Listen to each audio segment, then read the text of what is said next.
Good evening. It's Thursday, September 15th, Wikispeed, Lynnwood, Washington, USA. I'm with Joe Justice and I'm William Newing, interim product owner for the shop. And today we accomplished quite a bit with our stand-up as well as even more so of our backlog refinement. And here's what we've done. We've actually messed up the shop a little bit, but that's because there's a good reason. We're actually prepping for a lot of our shelvings to be brought inside so we can repaint the shelves. We're also having to move some of our cars as well as the shipping container a little bit farther out, about 8 feet. So that'll be gets it done. Nathan Robertson and Kyle Mai this week helped us out quite a bit. We were able to break down a lot of that center shelving and move it over, moved a lot of the engine bays area as well, engine items, excuse me, as well to the middle parts underneath.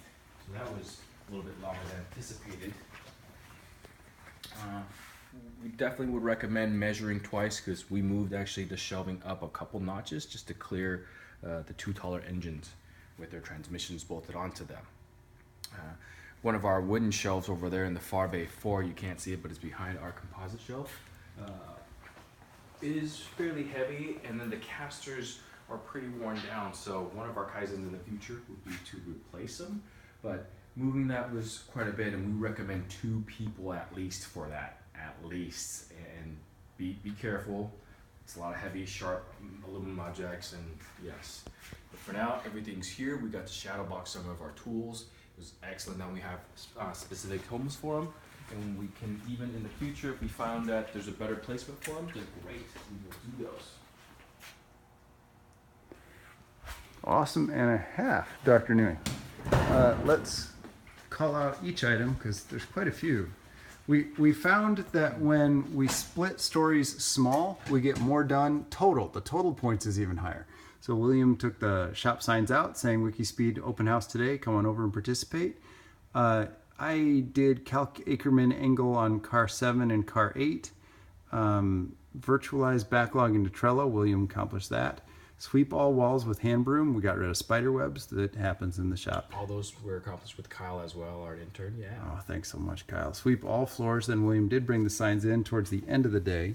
Then label matching keys and engine control units. The ignitions and the brain boxes are also called. Measure if our 4x8 shelves will fit in the compressor shed outside. Yes, they will. So that updated our release plan of where we release our shelves to store our stock. Then move a 4 foot by 8 foot by 8 foot wooden shelf into the corner bay 4. That's the wooden shelf William just pointed out to us. Then clear bay 4 west wall so we can bring in our outside heavy duty rack shelving in. Now we didn't bring them in tonight, but we cleared the way for it. We found it's always good to have a story to clear a bay for a new car build before we just try to build a new car. Same for the shelf. Then you saw William pointed out the shadow box for the milling machine. Then we hung another whiteboard in a temporary spot, but actually I think that's going to add a lot of value to us right above our shop paperwork bins.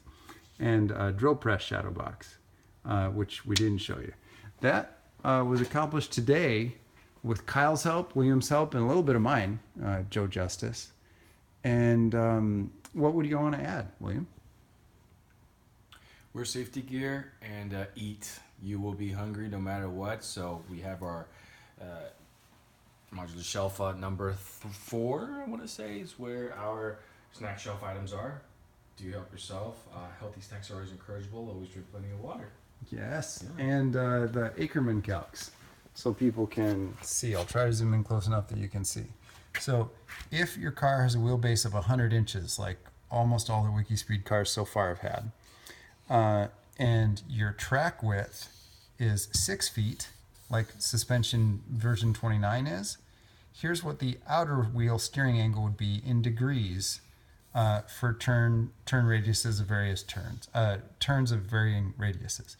18 feet is a very nimble car, a subcompact. 19 feet is a standard compact car. 20 is getting more normal for a mid-sized car. 22 is a long bed pickup truck, like my long bed Toyota Tundra.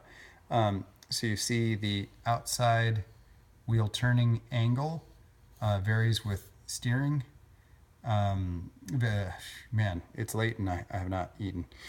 Let's simplify. So if you have suspension V29 or below, this is your column. And you want to target a very tight turning radius. There's plenty of advantages to that. So if at full lock, your outside wheel turns 22.73 degrees and your inside wheel turns 31.82 degrees, you win. You're on Great Ackerman.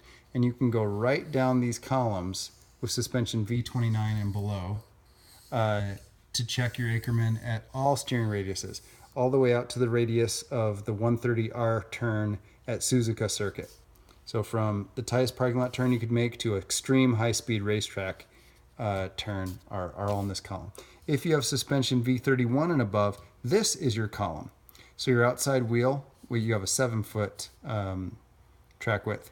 Your front track width. Your outside wheel at 22.2 degrees, your inside wheel would be 32.92. And then turn the other way and verify that your degrees are reversed, all the way down to the wide 130R corner on Suzuka Circuit. Now, some people are experimenting or talking about experimenting with a long wheelbase version of the Wikispeed car, 20 inches longer wheelbase. If you did, here's your table, again varied by track width. And those are your reference values. Those are also on the team Dropbox for anyone who's joined the team. And since I'm right here, here are our reference stories. 13 points is dropping engine, 8 points is fabricating a bracket, 5 points is bolting on a module, 3 points is looking up a value online and posting it in the shop, and an extra small is filming a demo video just like this. Success!